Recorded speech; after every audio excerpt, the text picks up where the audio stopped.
Comment modifier et personnaliser mon post généré sur Magic Post? C'est ce qu'on va voir tout de suite et je vais commencer par une fonctionnalité toute simple mais que j'adore. Il s'agit des options d'aperçu. Vous pouvez le gérer juste ici afin de pouvoir afficher votre post en format mobile. On sait que maintenant, les contenus sont énormément consommés aussi sur format mobile, donc ça vous permet de voir au niveau de l'accroche si tout est bien formaté, si tout passe bien également en format mobile.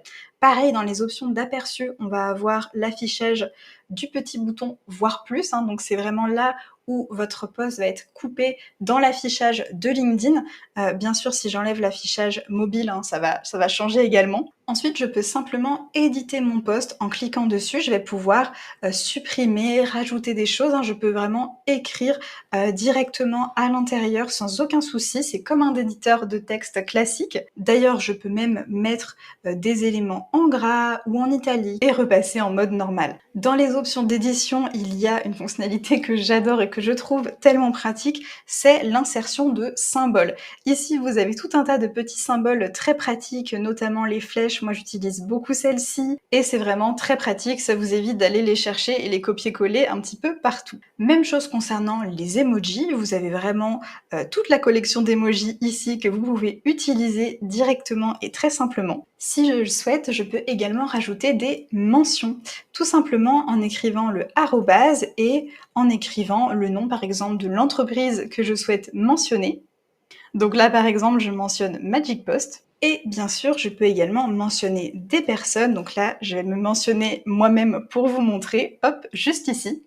Pour information, le post se sauvegarde automatiquement. Donc si par exemple je décidais de mettre cette phrase en italique, je pourrais ensuite aller dans mes posts et retrouver directement mon post ici avec la modification que je viens d'effectuer. Ça se sauvegarde vraiment de manière automatique. Hop, je réaffiche mon post en grand pour vous montrer une fonctionnalité qui est très pratique, qui s'appelle modifier avec l'IA. Là, vous allez avoir plusieurs options. La première, c'est de régénérer entièrement le post. La seconde, on va la faire tout de suite, c'est de changer l'accroche, par exemple. Parfait, donc là, vous avez votre accroche qui est modifiée sans que le reste du post n'ait bougé. Ensuite, fonctionnalité très pratique, il s'agit de réduire la longueur si vous trouvez que le post est un petit peu trop long ou si par exemple vous souhaitez le republier sur un autre réseau, c'est aussi possible.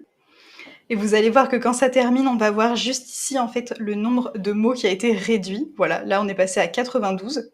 Et alors là, on rentre vraiment dans la personnalisation maximale, c'est-à-dire de donner une instruction très précise à l'IA. Là, par exemple, on pourrait lui demander peut-être de changer les leviers et les erreurs. Comme ça, on va voir s'il nous propose autre chose.